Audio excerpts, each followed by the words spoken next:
Bismillahirrahmanirrahim. Alhamdulillah wahdah wassalatu wassalamu ala man la nabiyya ba'dah wa ala alihi wa sahbihi wa walah ila qiyamis sa'ah. Subhanaka la ilma lana illa ma 'allamtana innaka antal alimul hakim. Allahumma 'allimna ma yanfa'una wanfa'na bima 'allamtana wa zidna 'ilma. Allahumma inna nas'aluka 'ilman nafi'a wa rizqan thayyiba wa 'amalan mutaqabbala. Allahumma salli wa sallim ala nabiyyina Muhammad. Allahumma salli wa sallim ala nabiyyina Muhammad. Allahumma salli wa sallim ala nabiyyina Muhammad. Allahumma yassir wa la tu'assir wa bitammin bil khair. Allahumma amin. Amma ba'd. Alhamdulillah bertemu sekali lagi pada malam ini dalam ayat surah Dalangan. InsyaAllah malam ini kita nak melihat pada ayat sambungan. Kita nak lihat sikit pada ayat yang lepas, ayat 215, dan sebab itu kita akan melihat beberapa ayat selepas itu, iaitu ayat yang ke-217 dan juga ayat yang ke-219. InsyaAllah kita nak baca dulu ayat yang ke-215.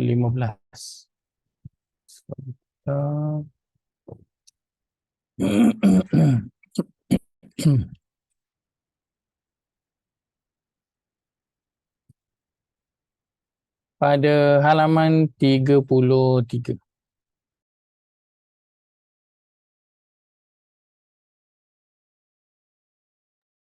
Allah berfirman, A'udzu billahi minasyaitonir rajim. Yas'alunaka madza yunfiqun. Qul ma anfaqtum min khairin falil walidaini wal aqrabina wal yatama wal masakini wabnis sabil. Wa ma taf'alu min khairin fa innallaha bihi alim. Terjemahan, mereka bertanya kepadamu, wahai Muhammad, apakah yang akan mereka belanjakan? Katakanlah, apa jua harta benda yang halal yang kamu belanjakan, maka berikanlah kepada kedua ibu bapa, kaum kerabat, anak-anak yatim, orang-orang miskin dan orang-orang yang terlantar dalam perjalanan. Dan ingatlah apa jua yang kamu buat dari jenis-jenis kebaikan, maka sesungguhnya Allah sentiasa mengetahuinya. Kita telah lihat sebelum ini pada bahagian awal ayat ke-215, mungkin sikit saja kita akan lihat pada ayat ini insyaAllah, tentang infak ataupun ke mana harta yang kita nak salurkan. Kerana perihal infak, ia bukanlah sesuatu yang selalunya mungkin kita rasakan dia adalah optional, kan? Ia adalah pilihan kita nak beri ataupun tidak. Akan tapi kalau kita melihat pada firman Allah sebutkan pada surah yang ke-16 ayat yang ke-71. Saya yakin ayat yang kita pernah baca ataupun pernah dengar sebelum ini. Pada halaman yang ke-274 surah 16 ayat yang ke-71, firman Allah, a'udzubillahi minasyaitanir rajim, wallahu faddala ba'dakum 'ala ba'din fil rizq faman ladzina fuddilu biraddi rizqihim 'ala ma malakat aymanuhum fahum fihi sawa' afa bi ni'matillahi yajhadun. Dan Allah telah melebihkan sebahagian dari kamu atas sebahagian yang lain pada rezeki yang dikurniakannya. Dalam pada itu, orang-orang yang diberi kelebihan itu tidak mahu memberikan sebahagian dari kelebihan hartanya kepada hamba-hamba mereka, supaya orang-orang itu dapat sama mempunyai harta. Maka mengapa mereka tergamak mengingkari nikmat Allah itu dengan perbuatan syirik? Baik. Sebabkan Allah memang sengaja melebihkan rezeki sebahagian kita daripada sebahagian yang lain. Tujuannya apa? Agar orang yang diberi kelebihan itu memberikan sebahagian daripada hartanya kepada orang lain. Itu tujuan dia. Itu tujuan dia.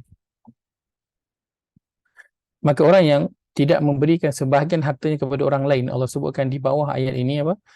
Maka mengapa mereka tergamak mengingkari nikmat Allah? Maka orang yang dia tak nak berkongsi harta dia kepada orang lain, dia sedang mengingkari nikmat Allah, atau dalam bahasa lainnya ialah kufur kepada nikmat. Kerana lawan kepada syukur nikmat adalah kufur nikmat. Maka seringkali kita melihat perihal infak ini adalah pilihan kita nak beri ataupun tak beri, kan? Bahkan kalau kita beri pun kita rasa macam aku di atas, kan, aku memberi kepada orang yang berada di bawah, kan? Kita memberi itu dalam keadaan kita terawang-awang, kan, diangkat. Akan tetapi ia sebenarnya adalah tanggungjawab yang diberikan kepada orang yang Allah berikan kepada dia harta. Maka dia bukan lagi optional. Cuma Allah tak adalah letakkan dia satu kewajipan kecuali zakat yang perlu kita keluarkan. Akan tetapi jika melihat pada ayat ini, kita dapat melihat bahawa memang rezeki itu Allah lebihkan sebahagian daripada sebahagian yang lain. Tujuannya agar yang diberi rezeki itu memberi kepada yang lain. Dan perbuatan tidak mahu berkongsi rezeki, ia adalah perbuatan perbuatan kufur kepada nikmat Allah. Dan yang dahsyatnya ialah di hujung terus cakap, mengapa mereka tergamak mengingkari nikmat Allah itu dengan perbuatan syirik. Padahal kita apa yang kita buat? Tak nak berinfak je. Tapi terus kenapa mereka tergamak ingkar nikmat Allah itu dengan perbuatan syirik. Terus pergi kepada perbuatan syirik. Padahal kita bukannya kita tak solat, kan, bukan tak puasa, bukannya kita buat benda-benda yang haram. Kita cuma tak berinfak sahaja, itu je. Tak berkongsi rezeki kepada orang lain, itu je. Kita tetap solat, tetap baca Quran. Tetapi ayat ni Masya Allah betapa kerasnya peringatan Allah kepada orang-orang yang memiliki harta, lalu dia menghitung-hitung harta itu dan menyimpannya sendiri. Allah gandingkan dia dengan perbuatan syirik. Kenapa Allah kata begini? Kenapa dia tergamak mengingkari nikmat Allah itu dengan perbuatan syirik? Kenapa rasanya? Macam tak ada bayang langsung perbuatan syirik itu tak? Tak ada bayang langsung. Apakah kesyirikan yang dia lakukan? Rasanya kenapa?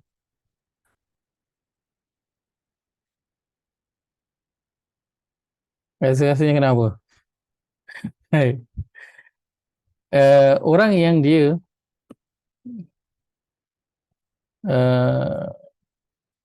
tak nak berinfak, kan, tak nak berkongsi rezeki dengan orang lain. Kenapa rasa-rasanya orang berat nak berinfak, berat nak berkongsi rezeki dengan ibu bapa, dengan adik-beradik, kan, dengan kawan-kawan? Kenapa? Takut rezeki itu kurang, Ustaz. Takut rezeki itu kurang. Ajar saya sebut kerana utamakan harta. Takut rezeki berkurang lagi. Ada yang lain? Rasanya kenapa orang tak nak berinfak? Dia rasakan rezeki itu hak dia, Ustaz. Buat apa Dia rasa itu dia rasa itu hak dia. So dia rasa itu hak dia. Dia rasa nanti kurang rezeki dia. Dia rasa nanti tak cukup. Sedangkan harta itu semuanya datang daripada siapa? Allah. Siapa yang suruh berinfak? Allah. Nabi SAW sebutkan harta tak akan berkurang jika berinfak. Maka orang yang dia berinfak, dia tak nak berinfak sebab dia rasa harta dia akan berkurang. Bukankah dia telah mengingkari percakapan Nabi? Nabi kata A, dia kata bukan B. Dia pentingkan dirinya. Ustaz, kejap Ustaz. Kalau ikut nampak daripada ayat ni, yajhadu tu mengingkari nikmat Allah, kan? Betul. Tak nampak pula perkataan syirik kat sini. Betul. Baik. Kalau dalam terjemahan Quran biasa pun, yang Quran saya punya ni tak ada. Dia hanya ada yajhadun, iaitu mengingkari mengingkari nikmat Allah, yajhadun. Kenapa di sini diletakkan dengan perbuatan syirik? Baik, kerana pada perkataan jahada itu sebutnya dia adalah satu perbuatan kita engkar kepada sesuatu kerana ada sebab yang tertentu, kerana nakkan sesuatu yang lain. So itu perkataan yajhadun. Kita engkar kepada satu arahan sebab kita ada satu interest yang lain. Itu dimaksudkan yajhadun. Sebab ini sebab tu di sini dia tak gunakan yakfurun, betul tak? Sebab yakfurun maksudnya dia kufur nikmat lah kan. Kenapa dengan nikmat Allah kamu kufur? Kan? Tapi di sini digunakan perkataannya ialah yajhadun. Maka yajhadun dia adalah perbuatan kita engkar dengan sesuatu kerana sesuatu. So kita engkar perintah Allah kerana sesuatu, itu yang sebab dia jadi apa? Dia jadi macam ni lah. Tak solat sebab sibuk berniaga. So apa yang dia telah samakan Allah, dia telah samakan Allah dengan perniagaan dia. Hingga Allah suruh solat, tak payah solat lah sebab saya tengah berniaga untung. Solat nantilah kemudian. So dia ketepikan Allah dengan dia apa? Utamakan dia punya perniagaan. So itu, sebab itu dalam terjemahan ni ada kaitannya dengan perbuatan syirik. Maka bila seorang itu dia berat untuk berinfak dengan pelbagai perasaan, dia pentingkan diri dia, dia tamak, dia rasa itu usaha dia, itu dia punya, dia takut harta dia berkurang, dia rasa nanti tak cukup.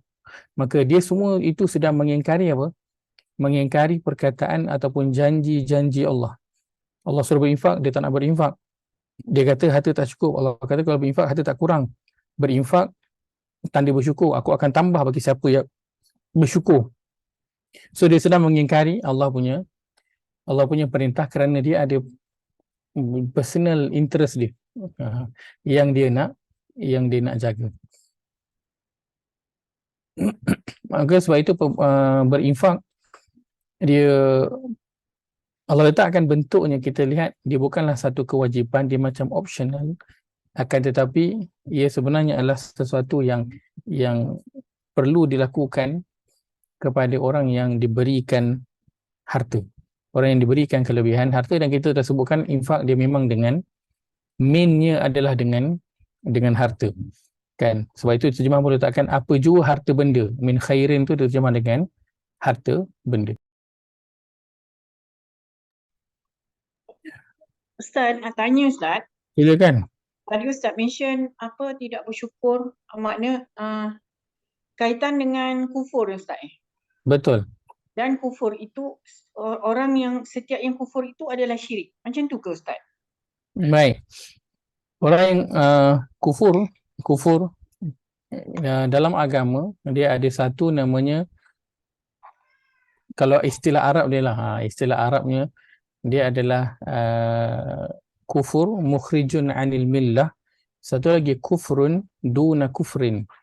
Okay, yang pertama maksudnya perkataan satu, kufur yang terkeluar daripada agama. Yang kedua, kufur yang tidak terkeluar daripada agama. So ini dua istilah kufur. Orang yang dikufur dengan nikmat Allah Azza wa Jalla, maksudnya dia tak bersyukur, itu maksudnya dia sedang kufur. Orang yang sedang kufur dengan nikmat Allah, pertama dia bukan terus terkeluar daripada agama, bukan. Dia bukan terus terkeluar daripada agama. Cuma kena tengok nikmat Allah yang diberikan itu, dia engkar atas sebab apa? Dia engkar atas sebab apa? Jika dia tidak bersyukur dengan nikmat Allah tu, contohnya lah kan, dia Allah berikan mata, contohnya lah kan, dia melihat perkara yang tak sepatutnya. Okay. So dia tidak bersyukur dengan nikmat mata dengan melihat perkara yang tak sepatutnya. Itu je. Okay. Tapi ada orang yang dia tak bersyukur, maksudnya dia tak bersyukur, lawannya adalah kufur. Akan tapi dia engkar kepada apa yang diperintahkan oleh Allah untuk melakukannya. Contoh, Allah berikan kepada dia kehidupan, contohnya, itu nikmat yang patut dia syukuri. Akan tetapi dengan syukur kena buat apa? Kena buat ibadah lah, dan salah satu ibadahnya adalah solat. Maka ada orang yang dia tak nak solat sebab dia kata buat apa solat ni, kan? Tak boleh nak dapat manfaat secara zahir. Buat apa nak solat ni? Dia akan buatkan kita kurang masa untuk nak bekerja. Sedangkan kita kena bekerja nak kejar jadi satu syarikat yang maju ataupun negara yang maju. So dia dah lah kufur dengan nikmat Allah. Dia pula dalam masa yang sama pergi melanggar Allah punya arahan, menentang Allah punya arahan. Maka itu yang boleh membawa kepada perbuatan mensyirikkan Allah. Kan, tapi kalau Allah berikan dia kehidupan, Allah suruh dia solat, tapi dia tak solat sebab dia malas contohnya, tapi dia tahu dia wajib memang kena solat, itulah perintah Allah, tapi atas sebab kelemahan iman dia malas nak solat contohnya, kan, maka itu kufur kepada nikmat dan belum lagi keluar daripada agama, belum bawa lagi kepada syirik kepada Allah Azza wa Jalla. So itu mungkin sikit perbezaan. So kalau kita kufur pada nikmat bukan terus syirik, bukan. Akan tapi bila kita kufur pada nikmat itu dengan perasaan kita yang macam Allah kata infak harta takkan berkurang, tapi kita tak nak berinfak sebab takut harta berkurang. So itu dah melanggar Allah punya janji, betul tak? So kita mengutamakan kita punya pendirian nak jaga harta takut berkurang dengan Allah punya suruhan. Allah kata berinfaklah, Allah akan tambahkan harta ataupun harta itu takkan berkurang. So ketika itu bila kita utamakan kita punya kehendak, kita mengenepikan Allah punya kehendak, ketika itu akan berlaku syirik kepada Allah Azza wa Jalla. Wallahu a'lam. Wa ma taf'alu min khairin, dan apa saja yang kamu buat daripada apa pun bentuk kebaikan. Allah takkan khairin di sini pun dalam bentuk isim nakirah, yang maksud sesuatu bentuk yang umum. Apa pun bentuk kebaikan, fa innallaha bihi alim, sungguh Allah itu Tuhan yang maha mengetahui. Allah letakkan satu je nama dia, alim, untuk apa yang kita buat. First adalah untuk infak yang dikeluarkan. Yang kedua, untuk apa pun kebaikan yang kita lakukan, Allah dia Tuhan yang maha mengetahui apa niat kita waktu kita melakukan perkara tersebut, apa tujuan kita, bagaimana kita melakukan, dan selepas kita melakukan perkara tersebut macam mana kita. Kadang orang ketika dia mula nak berinfak, alhamdulillah dia berinfak dengan ikhlas. Bila berlaku pertemuan antara kehendak kita dan kehendak Allah, betul. Bila berlaku pertemuan antara kehendak kita dan kehendak Allah dan kita utamakan kehendak kita, ketika itu kita jatuh kepada syirik kepada Allah Azza wa Jalla. Sahaja sebentar.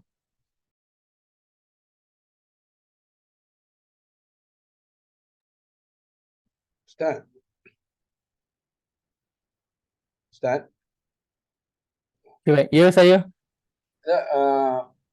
Dia bukan, contohnya lah, dia balik kerja letih. Waktu masuk dah.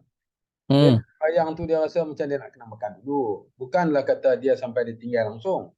Cuma dia delay sikit. Itu hukum dia jatuh di mana, Ustaz? Sampai syirik tak macam tu? Tak, tidak. Sebab dia tahu dia kena solat. Dia masih lagi mengakui yang dia kena solat. Cuma atas kelemahan iman lah, dia malas sikit solat, penat, dia lewatkan sikit. Itu insya-Allah tidak termasuk, kerana dia masih lagi mengakui yang dia macam mak ayah suruh lah, betul, tahu kena buat, cuma sekejap lagi boleh tak? Macam tu je. Dia kalau macam mak ayah suruh buat, alah tak payahlah, ataupun saya tak nak lah buat, itu beza kan. Satu dia tahu dia memang kena buat dan dia nak buat, cuma dia nantilah dia lewatkan. So dia masih lagi mengakui tentang kewajipan perkara tersebut. Ada pun orang yang dia kata tak nak, saya tak nak buat. Kan, saya tak nak buat. Saya ada kerja lain lagi yang saya kena buat. Macam tu. Kan bos suruh dia buat kerja ni, siapkan. Saya tak nak bos, saya ada kerja lain lagi yang saya nak kena buat. So dia dah mendahulukan diri daripada arahan bos, patutnya dia ikutlah arahan bos dulu kan. Ini dah lah dia tak nak ikut kan, dia utamakan dia punya dulu pula. So itu beza. Tapi kalau kata macam penat, terlewatkan sikit ataupun malas, so itu masuk pada bahagian apa yang disebutkan dia kufrun duna kufrin. Dia kufur kepada nikmat Allah tapi bukanlah sampai dia terkeluar daripada agama dia. Dia berdosa tapi taklah masuk sampai kepada bahagian syirik. Ustaz, nak tanya Silakan. tentang kalau yang zakat kan, zakat menjadi rukun, dia tak membayar zakat dan dia menafikan hukum zakat tu. Dikatakannya zakat, dia kata buat apa aku zakat, dia kata orang lain tu pun sepatutnya kena zakat juga, tak bayar zakat, dia kata. Jadi dia kata dia beranggapan zakat tu tak perlu bagi dia.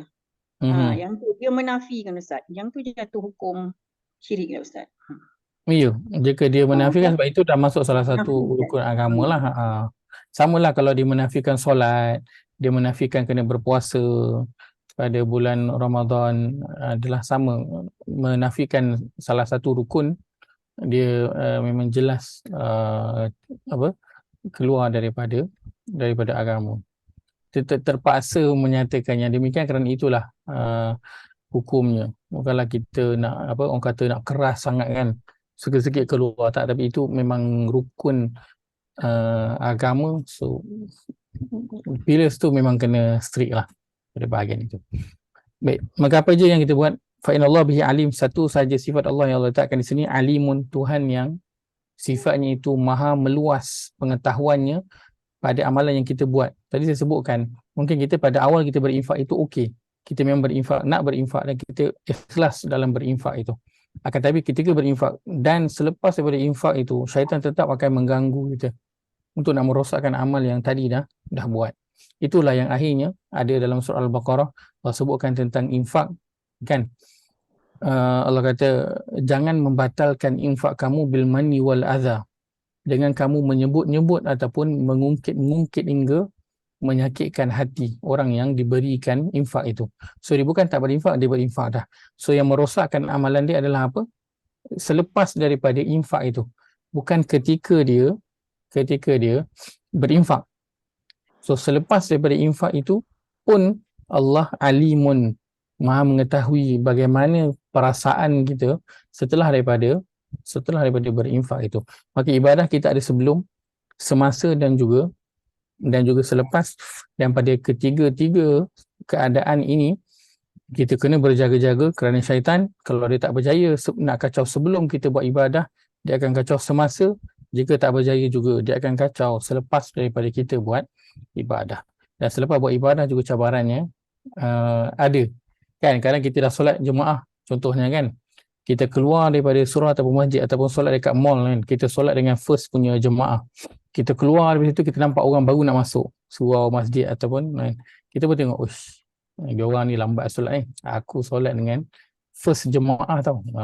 So syaitan cuba nak merosakkan amal yang telah dilakukan. Maka Allah alimun, Tuhan yang maha mengetahui sebelum, semasa dan selepas kita melakukan ibadah itu, bagaimana perasaan kita. Ustaz, Ya saya. kalau selepas tu dia timbul perasaan tu, adakah Allah akan melangsaikan pahala di pangkat pertama dan sedang, pangkat mula dan pangkat sedang? Maksudnya lagi sekali saya kurang dengar tadi. Misalnya kalau seseorang tu dia atas apa-apa sebab lah, Okey. dia masuk ke pangkat ketiga, mana kata dia mungkinlah buat komen apa-apa kan. Adakah Allah akan menegatkan negatif, negat ni macam seolah-olah melangsaikanlah pahala-pahala dia yang pangkat pertama, pangkat kedua tu? Baik. Maka apa je yang kita melakukan kesalahan pada salah satu daripada tiga bahagian itu, maka ia akan menjejaskan pahala keseluruhan. Seperti mana orang kalau dia solat, dia batal pada tahiyat akhir, maka daripada awal dia takat takbir itu semuanya terbatal lah. Dia kena ulang balik. Maka walaupun orang tu dia dah selesai bahagian satu, bahagian dua, dah selepas buat ibadah tu ada perasaan-perasaan yang pelbagai itu, maka dia akan menjejaskan markah-markah pada bahagian 1 dan juga pada bahagian 2. Bahkan mungkin boleh habis langsung kan dalam surah Al-Baqarah ke depan kita akan lihat Allah kata jangan membatalkan sedekah-sedekah kamu dengan perbuatan mengungkit. So mengungkit ni bila? Lepas. Buat azah dan menyakiti hati orang yang kau bagi selepas. So dia akan jadi apa? Boleh jadi terbatal. Semua yang bahagian 1 dan bahagian 2 tu batal. Itu dia akan jadi apa? Penat kan. Kita dah penat buat ibadah, tiba-tiba kosong. Itu yang penat betul tu. Jadi dia akan jadi macam sia-sia habis lah kan. Kita akan jadi berganda-ganda, penat, rasa penatnya itu kalau kita tahu dah bercucuk tanam penat dah sampailah dia dah naik pucuk semua. Nah tiba-tiba minta maaf lah kalau siapa yang ada kebun dia tahulah kan. Tiba-tiba satu kumpulan khinzir datang malam hari menyondol semua tanaman dia. Saya ada sikit pengalaman lah, saya tanam kelapa, tanam durian kan. Ada je malam-malam besok datang habis semua diunggis oleh beberapa kumpulan khinzir pada malam hari. Padahal kelapa kita tanam tu dah elok cantik tumbuh, dah ada punya akar, dah naik dah pucuk kan. Alihnya diunggis habis semua. So maka yang di fasa yang kita selepas buat ibadah itu akan memberi kesan kepada fasa pertama dan juga bahagian yang kedua, iaitu tetap kena perlu berhati-hati dan berjaga-jaga. Itu yang antaranya pernah disebut oleh para asatizah. Lepas pada solat, perkara pertama yang kita lakukan adalah kita beristighfar untuk solat. Dan begitu juga selepas daripada itu, kita selesai lakukan ibadah, yang bagusnya ialah kita lupakan ibadah tu. Kita habis buat je satu kebaikan, lepas buat tu lupakan terus supaya mudah-mudahan syaitan tak sempat nak masuk nak ganggu kita. Syaitan tak sempat nak masuk nak ganggu kita. Ataupun kita letakkanlah kan, lepas solat tu keluar tengok orang lain masuk kan, tiba-tiba timbul. Janganlah kita rasa macam bila timbul perasaan yang macam tu, kita rasa macam teruk sangat aku ni, habis batal ke tak. Perasaan itu memang ditimbulkan oleh syaitan. Jangan bimbang. Janganlah kita rasa aku ni hati hitam betul kan. Hati hitam betul aku ni. Ya saya Haji Rusyam, silakan. Kalau kita cakap dalam hati pun tak boleh, Ustaz. Mana cakap yang begitu, orang ni baru nak habis solat, aku dah solat dah, macam tu ke? Bukan, macam tempat saya sekolah kat sekolah agama, sekolah jemaat. Jadi apabila habis Jumaat tu, budak-budak yang tingkatan 1, 2 ni baru nak masuk sembahyang ramai-ramai. Saya kata kenapa tak nak masuk sembahyang masa waktu Jumaat sama? Adakah itu sama, Ustaz? Itu persoalan yang tertanya-tanya. Itu lain. Itu kalau kita kata apa budak-budak ni tak sembahyang Jumaat ke? Dah besar-besar ni tak sembahyang Jumaat. Dia masuk lepas habis sembahyang Jumaat. Itulah kalau kita dalam tu macam merendah-rendahkan mereka, so itu yang masuk pada bahagian yang perlu diberi perhatian. Adapun kalau kita tertanya-tanya asal dia tak datang awal tadi, ya kenapa dah habis Jumaat datang? So dia berbeza dengan macam budak-budak ni tak sembahyang Jumaat ke? Apa nak jadi dah besar panjang pun tak sembahyang Jumaat? Tak reti ke hari Jumaat kena sembahyang Jumaat lah, bukannya sembahyang Zuhur. Itu dia berbeza. Tapi kalau kita tertanya tu tak apalah. Tapi kalau kita merendahkan mereka, maka itu perlu diberi perhatian selepas melakukan ibadah. Allah alimun tahu pada ketiga-tiga peringkat itu. Baik, kita nak baca sedikit ayat yang ke 217 ini. Sebahagiannya sahaja 1, 2, 3 sarang 1, 2, 3, 4. Baik. Sampai ke 4 perenggan sahaja. Tak apalah kita baca sampai habis lah. Tapi terjemahan kita akan ambil pada sampai separuh sahaja insya-Allah. Baik Haji Yahya boleh dibaca? Lama tak dengar Haji Yahya ni. Boleh ke Haji Yahya? Kita baca ayat yang ke 217. Ya, unmute. Sorry Ustaz, saya minggu lepas saya pergi ziarah saudara berbalik pada Mekah di Thailand Ustaz. Masya Allah. Haji ni rajin ke belah sana ni. Nak kena minta. Saya sekali Ustaz.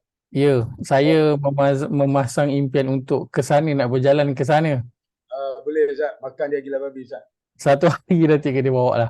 Haji Yahya kena bawa saya lah. InsyaAllah. Turis guys. Siapa nak ikut, orang perempuan nak ikut pun boleh. Kita naik kereta api turun di Padang Besar lah paling senang. Lepas tu di Padang Besar tu dia ada van dia, boleh terus pergi sana. Dia masuk je. 2-3 hari senang lah macam tu. Tak mahal Baik. sangat. Baik, insyaAllah plan nak naik kereta api pun. So yang lain kalau nanti nak ikut sekali boleh. Kita buat trip satu van kita pergi. InsyaAllah. Baik, ayat 217. Allah berfirman, A'udzubillahi minasyaitonir rajim. A'udzubillahi minasyaitonir rajim. Yas'alunaka 'anil syahril harami qitalin fih. يسألونك عن الشهر الحرام قتال فيه قل قتال فيه كبير وصد عن سبيل الله وكفر به والمسجد الحرام قل قتال فيه كبير وصد عن سبيل الله وكفر به والمسجد الحرام وإخراج أهله منه أكبر عند الله وإخراج أهله منه أكبر عند الله والفتنة أكبر من القتل والفتنة أكبر من القتل ولا يزالون يقاتلونكم حتى يردوكم عن دينكم إن استطاعوا ولا يزالون يقاتلونكم حتى يردوكم عن دينكم إن استطاعوا ومن يرتد منكم عن دينه فيمت وهو كافر فأولئك ومن يرتد منكم عن دينه فيمت وهو كافر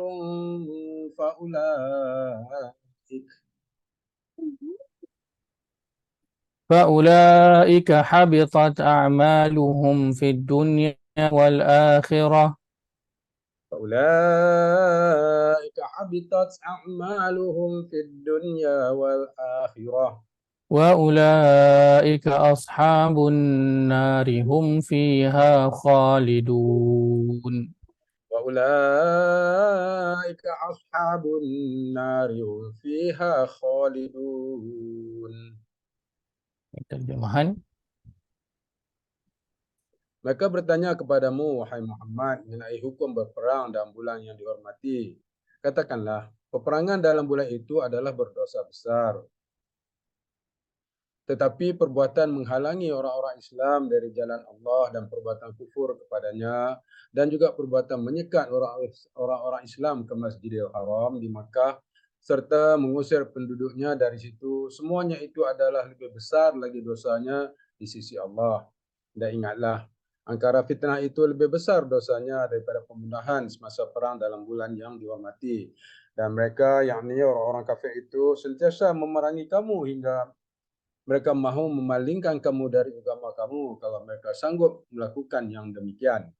Dan sesiapa di antara kamu yang murtad, yakni berpaling tadah dari agamanya, agama Islam, lalu ia mati sedang ia tetap kafir, maka orang-orang yang atas dia punya mana? Maka orang-orang yang demikian rosak binasalah amal usahanya yang baik di dunia dan di akhirat, dan mereka itulah ahli neraka, kekal mereka di dalamnya selama-lamanya. Sound. Baik.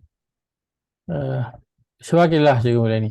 Ustaz, contohnya jika kita berinfak dengan adik-beradik bertujuan untuk melansaikan hutangnya, kemudian adik kita tu masih suka berhutang untuk membeli barang-barang mewah.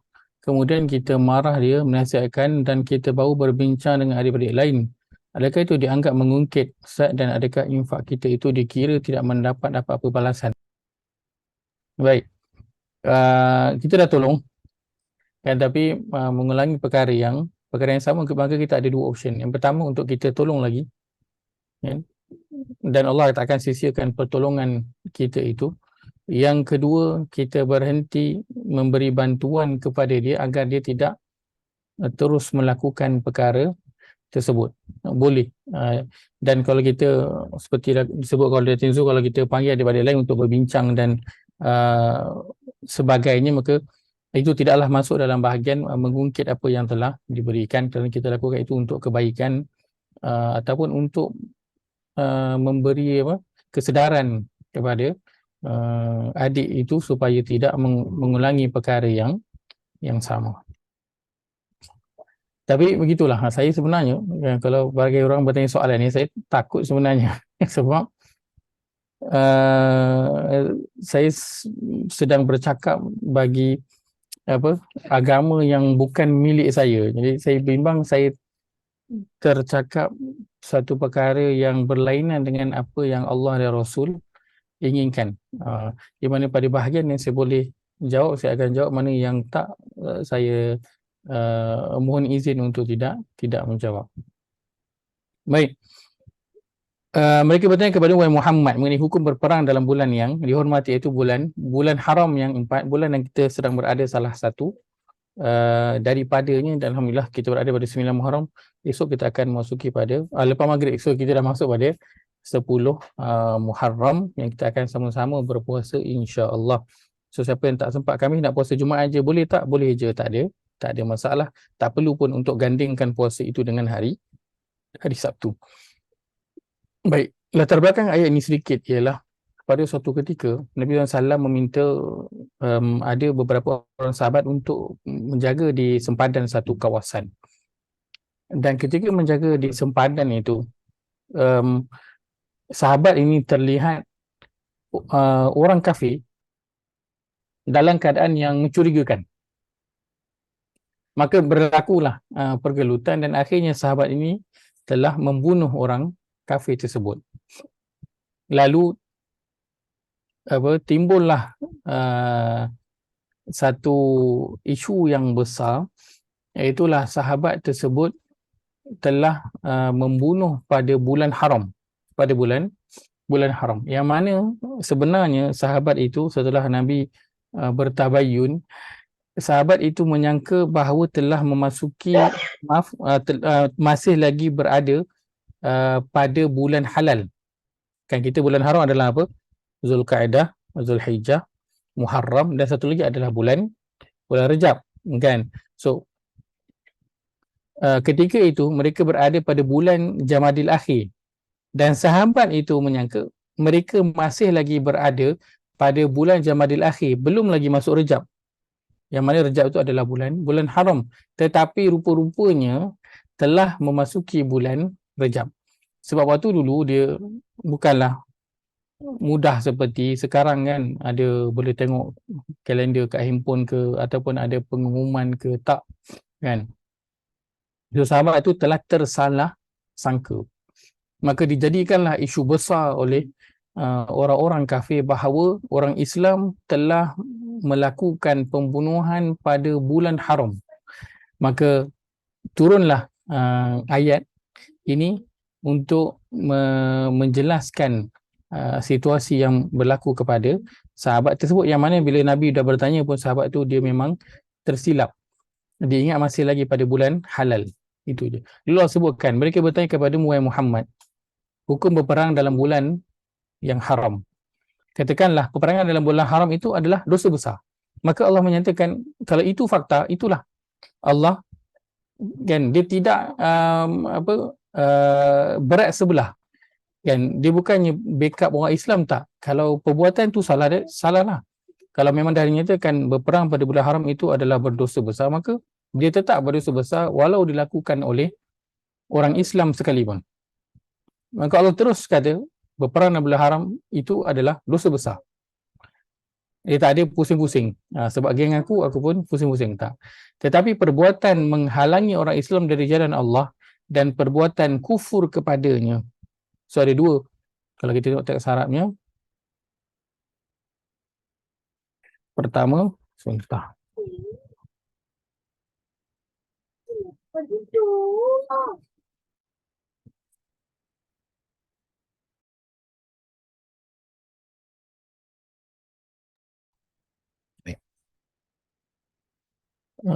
Pertama,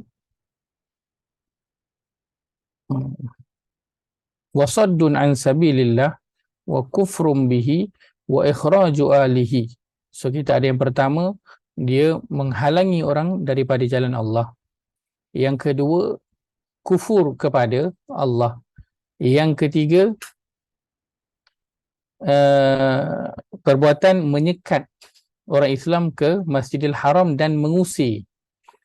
So saya letakkan sekali, dia menyekat orang ke Masjidil Haram, bahkan dia mengusir orang keluar daripada Masjidil Haram. So 3 perkara tahu, kita akan 4. Ni 3. Dan di sini yang ke-4. Okey. Akbaru indallah, lebih besar lagi dosanya di sisi Allah. Baik. Maka perbuatan berperang pada bulan haram itu adalah dosa besar. Akan tetapi so ini Allah nak bawakan satu sudut pandangan yang kadang-kala kita terlepas pandang. Kan, tapi kebanyakan kita alhamdulillah, kalau saya sebut satu contoh ni, kita akan mudah untuk relate dan kita pun dah faham dah situasi tersebut.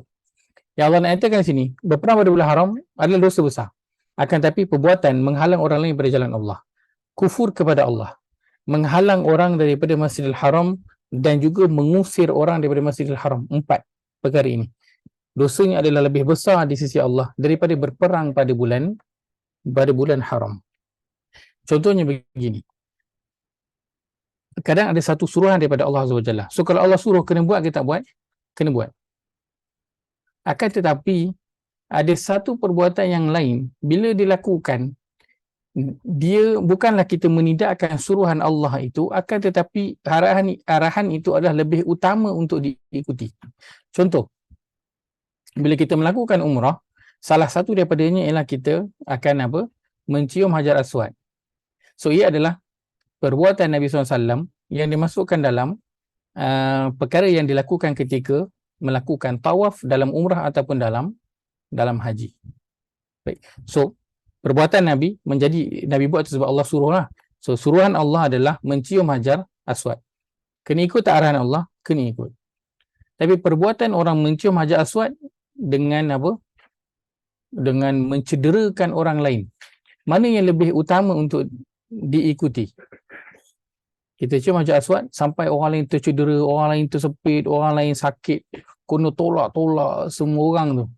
So mana satu yang lebih patut didahulukan? Cium Hajar Aswad ke ataupun tidak menyakiti saudara muslim yang lain? So mana satu? Tidak menyakiti saudara muslim yang lain yang perlu didahulukan.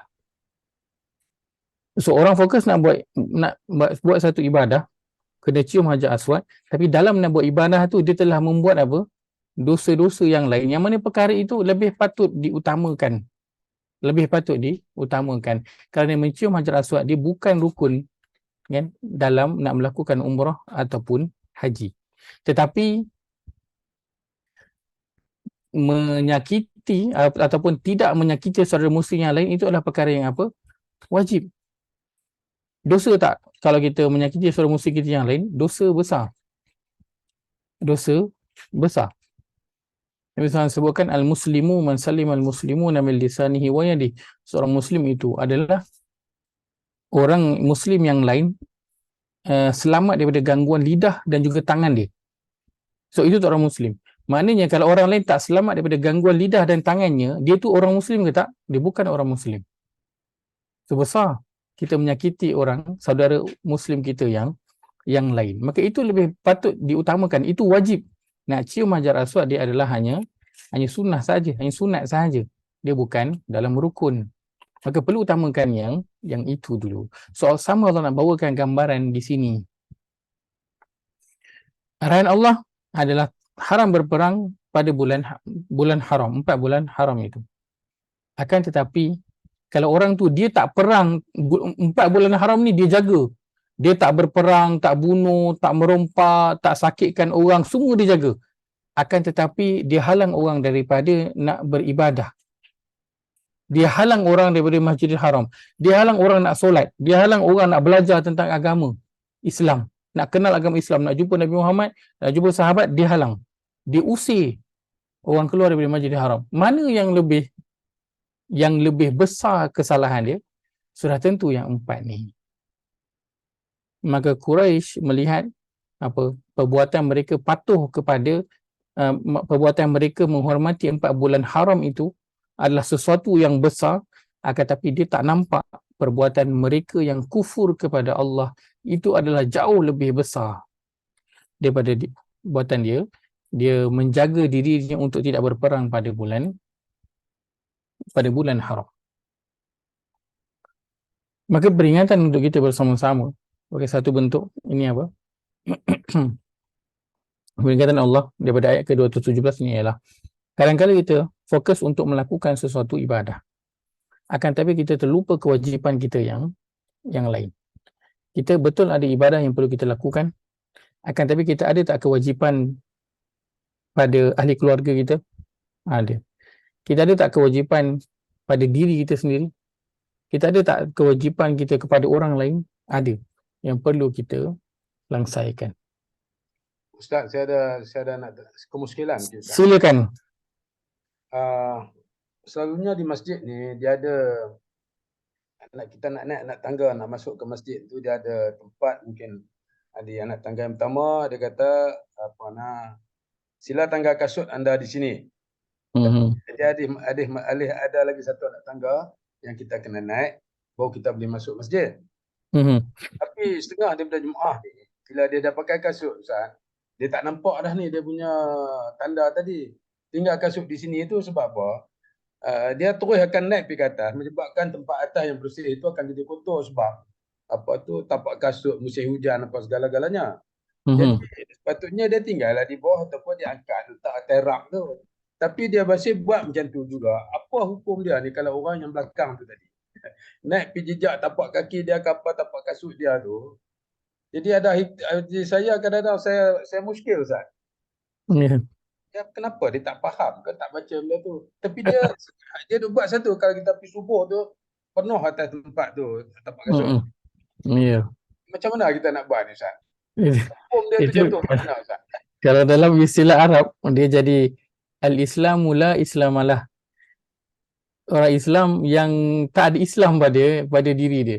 Dia Islam tetapi moral ataupun nilai agama Islam itu tak ada dalam diri dia. Ini antara situasi yang selalu banyak kita lihat di surau ataupun masjid. Sama ada yang ni ataupun kadang surau dalam mall pun begitu juga. Kan kita diarahkan dalam solat itu untuk mendirikan saf, dan saf itu dibuat dengan rapi, akan tapi selipar kita kat luar berterabu, kan?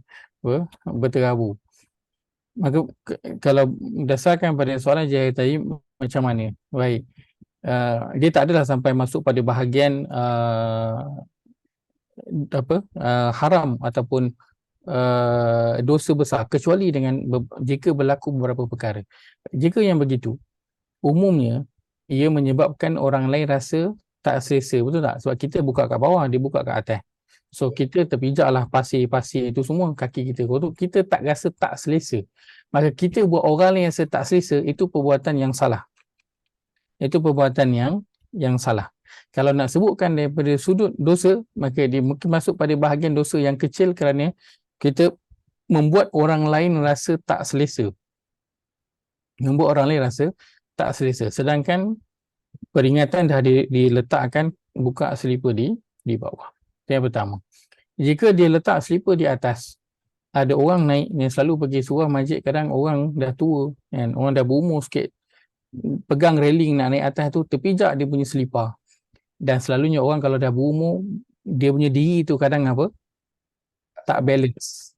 So jika dia terjatuh, sesuatu berlaku dan sebagainya, maka perbuatan dia letak selipar di atas itu, kan, kalau kata terbunuh, kalau kata mati, boleh di-charge orang punya selipar tu sebagai apa? Membunuh tanpa niat. Dia masuk pada bahagian dosa besar kerana telah menganiayai orang lain. So benda tu simple, tetapi silap-silap nanti boleh bawa kepada dosa besar. So pergi surau masjid sebab nak dapat pahala yang banyak, tapi bila balik kita bukan kosong je, tantah negatif, kita bimbang, kita balik siap negatif lagi. Bukan saja kosong, negatif lagi, sebab di perbuatan kita nak pergi ke masjid ataupun semasa berada di sana itu kita buatkan orang lain rasa tak selesa. Sebab itu Nabi ingatkan, siapa yang makan bawang, siapa yang makan makanan yang berbau, maka Nabi kata fala yaqrabanna masjidana. Jangan dia duduk dekat dengan masjid kami. Jangan datang masjid ni. Sebab dia akan buatkan orang lain rasa tak selesa. Kan? Buat itu larangan Nabi, jangan datang. Upama macam Nabi halau, kau nak datang, tak payah datang. Busuk, tak payah datang. Macam tu kita kalau kena halau macam tu apa rasa? Kan? So dia sama dengan bahagian ni, kalau kita di sepanjang berada di masjid ataupun di mana-mana lah, kita buatkan orang lain rasa tak selesa dengan diri kita, maka setiap daripada itu akan ada kesannya dari sudut dosa dan juga pahala. Wallahualam. Ustaz, saya dah lupa ayat yang kata bunuhlah orang kafir. Kemudian hukum tu bertukar, di mana orang Islam boleh memerangi orang kafir apabila mengusir orang Islam dan menghalang mereka beribadah. Ayat berapa tu Ustaz tentang mengambil orang kafir sebagai kawan? Okey, baik. Ayat sebelum ni saya kalau tak salah saya pada surah Al-Baqarah ni juga ada arahan Allah untuk waqtuluhum haitsu zakiftum, betul. Pada ayat 190, ayat 191. Surah Al-Baqarah juga ayat 191. Dan bunuhlah mereka di mana sahaja kamu temui mereka, dan usirlah mereka di mana mereka telah di tempat mana yang mereka telah mengusirnya. So di situ. Kemudian nanti turun pada surah Al-Hajj nanti uzina lil ladzina yuqataluna bi annahum zulimu, diizinkan untuk berperang. Baik. Kadang-kadang kita fokus untuk ibadah. Contoh kita masuk kelas, contoh macam kelas kita ni kan, masuk kelas ngaji, kelas tadabbur, bagus. Akan tetapi kita ada kewajipan yang lain. Mungkin untuk isteri dia ada kewajipan kepada suami. So mungkin dia masuk kelas, suami baju tak sempat nak gosok ke, tak sempat nak basuh ke, tak sempat nak sediakan keperluan suami. Sebab apa? Sorry lah bang, saya sibuk dengan kelas. Kan? So masuk kelas tu perlu, tetapi yang lebih utama sebelum itu adalah apa? Tanggungjawab dia kepada suami yang perlu dijaga. So begitu kita nak melihat daripada ayat ini, kita fokus untuk menjalankan perintah Allah, tetapi jangan kita kadang terkabur juga, kerana syaitan duk main juga dengan permainan ni. Dia suruh kita fokus untuk buat ibadah tu hingga kita lupa semua yang lain. Dia macam contoh macam bulan Ramadan kan, suami kan fokuslah nak kejar semayang tarawih, semayang isyak jemaah, semayang tarawih, qiyamul lail, nak buka puasa kat masjid setiap hari, nak tadarus lagi, dia pulun habis. Tapi dia terlupa isteri dia kat rumah. Dia terlupa isteri dia kat rumah masak, kena jaga anak kecil, sedangkan isteri dia juga nak beribadah juga. Dia terlupa tentang itu. Dia fokus kepada diri dia, bagus dah. Tapi dia terlupa isteri dia juga perlu kepada, nak juga rasa ibadah, nak rasa bulan Ramadan tu dalam diri dia. Sebab kalau dah sibuk masak kan sebelum nak berbuka, lepas tu buka kan sibuk kena kemas meja, terlewat solat maghrib, lepas tu kena jaga anak pula lagi. So isteri dengan tengok suami macam-macam boleh buat, so isteri akan ada rasa perasaan yang tak berapa best lah. So kena lihat juga suami dalam nak ibadah, kena tengok juga isteri kan, mereka juga perlu masa kan untuk beribadah juga, kerana itu akan menaikkan semangat mereka juga, terutamanya pada bulan-bulan tertentu, antaranya pada bulan Ramadan. So setiap kita melakukan ibadah suruhan Allah Azza wa Jalla, betul kan, tapi tetap kena tengok bahagian yang lain. Suami, ya kewajipan dia keluar mencari nafkah setiap hari, tapi adakah suami bila dia keluar cari nafkah daripada pagi sampai petang, balik rumah dia boleh marah-marah, balik rumah dia boleh tanya kenapa rumah tak kemas, kenapa tak masak, kenapa tak ni, kenapa tak itu? Adakah bila dia balik rumah dia boleh duduk baring, jangan kacau saya dah penat kerja, saya nak tengok TV, saya nak main handphone, saya nak rehat je, saya tak nak dengar apa-apa dah, saya dah penat kerja dekat luar. Adakah boleh dia begitu? Tidak. So dia menjalankan ibadah dia sebagai suami untuk keluar mencari nafkah, tapi dalam masa yang sama perlu beri perhatian kepada yang lain juga yang berada di sekeliling. Jangan terfokus kepada satu perkara itu sahaja. Ini antara perkara yang Quraisy lakukan. Dia fokus kepada apa? Dia tu tak berperang pada bulan haram, tapi dia terlupa kesalahannya yang sedia ada, iaitu kufur kepada Allah, menghalang orang daripada jalan Allah, mengusir orang daripada Masjidil Haram, itu adalah lebih besar kesalahannya di sisi Allah. Dan Allah sebut wal fitnatu akbaru minal qatl, dan fitnah itu lebih besar dosanya daripada membunuh. Sebelum kita jumpa wal fitnatu asyaddu, dan kita dah lihat fitnah di situ maksudnya apa? Maksudnya ialah syirik kan, dalam ayat sebelum ini kita dah lihat ayat yang ke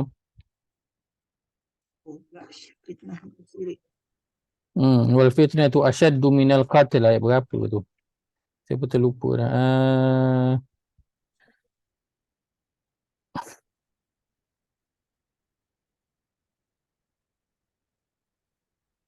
Mana ayat tu? Baru je kita lalu itu. Ayat 191 lah. Ayat 191. Terlepas.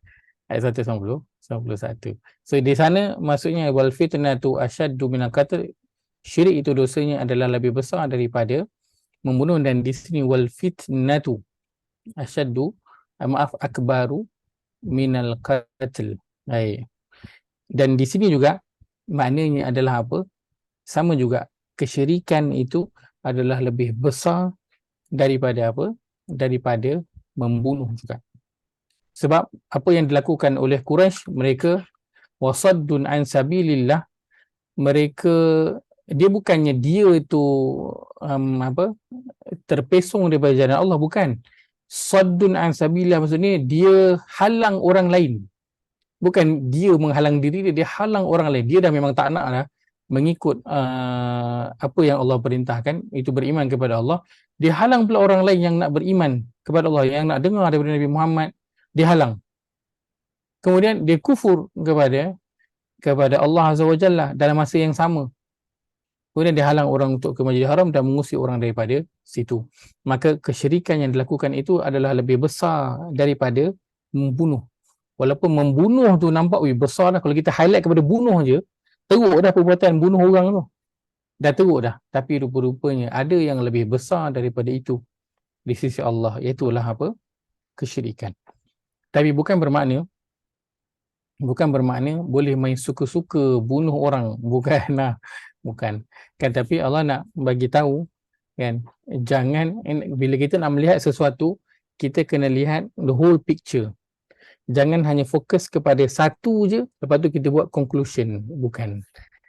Agama ini dia ajar agar kita melihat gambaran menyeluruh, lepas tu barulah buat rumusan. Sebab itu kalau orang nak bawa keluar satu hukum, dia bukan lihat pada satu sahaja dalil, bukan satu je ayat Quran ataupun satu je hadis, tak. Dia kena tengok ayat Quran ada tak hadis yang cerita tentang ni. Lain daripada itu, dia kena tengok sebab turunnya ayat, sebab turunnya hadis, ada tak yang telah membatalkan hukum ini. So kena tengok macam-macam, lepas tu barulah boleh bawa keluar satu hukum. Itu kadang bila kita tengok para mufti contohnya, bila mereka membawa keluar satu fatwa kan, so kita kena faham, nak bawa keluar satu fatwa dia bukan mudah. Dia bukan macam aku sokong dia ni, aku bawa keluar fatwa, aku sokong, tak. Dia kena ada perbincangan dan kena ada hujah-hujah. Dan orang lain boleh menentang, boleh je kalau nak menentang fatwa tu, tapi dia juga kena bawa hujah lah. Dia tak boleh lah kata saya tak setuju, senang-senang macam tu, tak boleh. Dia kena bawa juga hujah. Maka bila kita melihat satu perkara, agama ajar kita bagaimana, lihat dengan whole picture. Jangan fokus hanya kepada satu saja. Kalau kita fokus pada satu saja, akan berlaku kesilapan. Itulah macam kan, selalu kita tengok video-video yang viral kan. Banyak video-video yang viral, dia post bahagian tu je, dia tak post bahagian yang lain. Antaranya yang tu abang pakai baju merah tu, yang dekat Cameron Highland, yang dia tunjal kepala budak perempuan tu. Ada siapa tengok tak video tu? Ada siapa tengok tak? Kan, dia berhenti tepi jalan, dia ketuk cermin perempuan tu, budak perempuan muda tengah drive. Dia terus marah-marah budak perempuan tu, lepas tu dia tunjal-tunjal kepala budak perempuan tu. So viral bahagian tu. Semua orang memang kecam habis lah. Berada pakai baju merah tu sampai dia kena tangkap. 2 kali dia kena tahan reman. Tapi lepas dia bebas, dia ceritalah sebab apa. So bila dia cerita bahagian dia, dia punya side of story, barulah kita nampak patut pun budak perempuan tu kena tunjal. Kan akhirnya. Sebab bila dengar cerita, so bila kita tengok pada gambaran yang penuh, barulah kita akan nampak, okey, lepas tu baru boleh buat conclusion, baru boleh buat rumusan. Sebelum lihat gambaran penuh, jangan cakap apa-apa dulu. Itu yang agama ajar kepada kita, dan begitu beberapa contoh dalam Al-Quran yang Allah bawakan. Antaranya dalam kisah ini, bila sahabat tu bunuh orang kafir tu, Nabi tak terus marah sahabat tu. Nabi apa? Nabi tanya dulu. Begitu juga kita dah lalu sebelum ini surah Al-Mumtahanah. Siapa masih lagi ingat? Surah Al-Mumtahanah, surah yang ke-60, tentang kisah seorang sahabat bernama Hatib bin Abi Balta'ah. Siapa yang masih lagi ingat? Siapa ingat? Memang Masya Allah. Kisah Hatib bin Abi Balta'ah dalam surah Al-Mumtahanah. Itu asbabun nuzul, sebab turun surah tu. Hatib, dia tulis surat bagi dekat family dia dekat Mekah, bagi tahu Nabi dan para sahabat tengah buat persiapan nak serang Mekah. Tapi Nabi dapat tahu, dia beritahu oleh Jibril dan berjaya disekat sebelum surat tu sampai ke Mekah. Sampai je surat tu, Nabi baca, dan memang itu daripada Hatib. Hatib mengaku Nabi tak terus jatuhkan hukuman. Nabi tanya, apakah ini wahai Hatib? Nabi tanya, Nabi tak tahu jatuh. Sedangkan dah sah-sah salah. Dah sah-sah dah salah, tapi Nabi tetap tak jatuhkan hukuman. Nabi tanya dulu. Begitu agama mengajar kita melihat pada gambaran yang penuh, jangan lihat pada satu bahagian sahaja.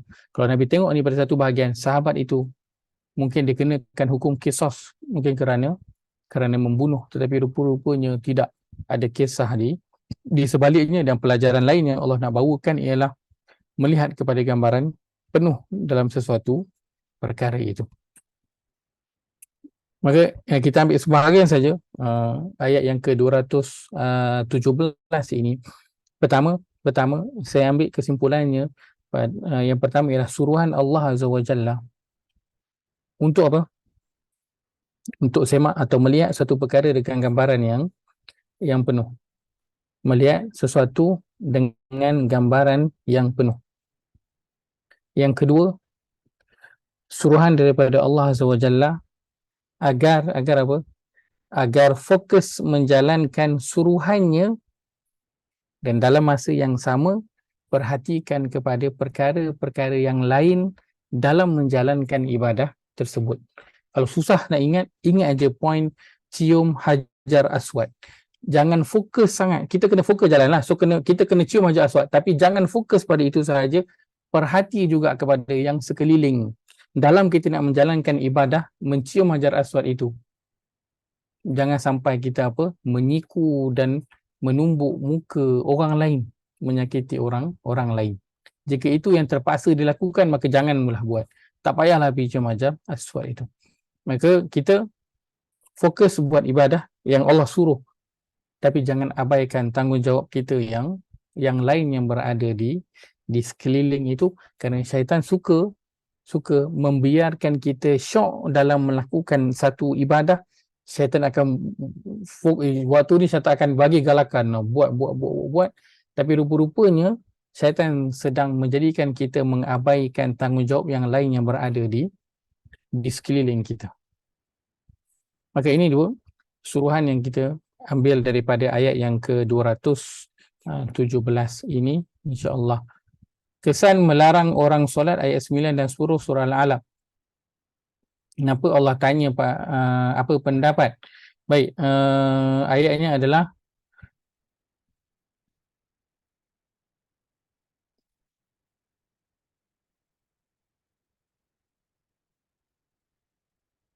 abdan iza shalla. Allah tanya, ara'aital ladzi yanha 'abdan idza shalla. Adakah engkau tidak melihat kepada orang yang melarang seorang hamba Allah bila ia mengerjakan solat. Kisah melarang orang solat, ayat 9, 10 surah Al-Alaq. Kenapa Allah tanya apa pendapat? Baik, Allah tanya, engkau tak tengok kepada orang yang dia menghalang ataupun melarang seorang hamba daripada daripada solat. Ini Allah tanyakan dalam bentuk soalan. Tetapi soalan Allah Azza wa Jalla dalam Al-Quran, ia pertamanya sudah tentu dia bukan inginkan jawapan. Itu pastilah. Kita tanya soalan sebab nakkan jawapan. So Allah bertanya soalan yang pertama, pasti Allah bukan nakkan jawapan sebab Allah dah ada dia punya jawapan dia. Yang kedua, soalan jika ia datang daripada Allah, maka ia ada beberapa maksud bergantung kepada situasi ayat, dan dia sebenarnya lebih kurang jugalah macam kita jugalah kan. Tengok anak kita balik lambat. Kan? Tahu tak sekarang buku berapa? Kan? Kita tanya soalan, bukanlah kita tak tahu sekarang buku berapa. Tapi kita nak cakap, apa pasal kau balik lambat, kau tak tengok ke buku berapa yang sepatutnya kena balik. Itu yang kita nak sampaikan. So kat sini Allah kata, kau tak tengok ke orang yang melarang seorang hamba itu yang dia nak solat. Allah bertanya kerana nak bagi tahu, kau tengoklah perangai orang ni. Orang tu dia bukan nak buat apa-apa, dia nak solat je. Tapi dia pi halang. Solat begitu betapa teruknya perangai orang tu menghalang orang lain daripada buat kebaikan. Dia bukan nak buat kejahatan, dia nak buat kebaikan, tetapi ia menghalangnya. So Allah nak mengecam perangai orang tu dengan bertanya soalan. Wallahu ta'ala alam. Itu saya berkongsikan pada malam ini, mudah-mudahan ada manfaat yang dapat diambil. Aku qauli hadza wa astaghfirullahal azim li wa lakum. Allahumma ij'al hadza jama'ana jam'an marhuma wa tafarruqana min ba'dihi tafarruqan ma'suma. Allahumma inna na'udzubika min ilmin la yanfa', min qalbin la yakhsha', min nafsin la tashba', wa min da'watin la yustajabu laha. Rabbana ighfir lana wa li ikhwanina alladhina sabaquna bil iman wa la taj'al fi qulubina ghillan lil ladzina amanu rabbana innaka ra'ufur rahim. Rabbana atina fid dunya hasanah wa fil akhirati hasanatan wa qina adzabannar. Wa sallallahu ala nabiyyina Muhammad wa ala alihi wa sahbihi ajma'in. Walhamdulillahirabbil alamin. Kita tutup dengan tasbih kafarah. Subhanakallahumma wa bihamdika asyhadu an la ilaha illa anta astaghfiruka wa atubu ilaik. Jazakumullahu khairan kepada semua meluangkan masa pada malam ini. Mudah-mudahan Allah ini sebagai amal yang saleh, insya-Allah pada 9 Muharram dan juga 10 Muharram ini. Terima kasih semua. Assalamualaikum warahmatullahi wabarakatuh. Salam. Assalamualaikum warahmatullahi wabarakatuh.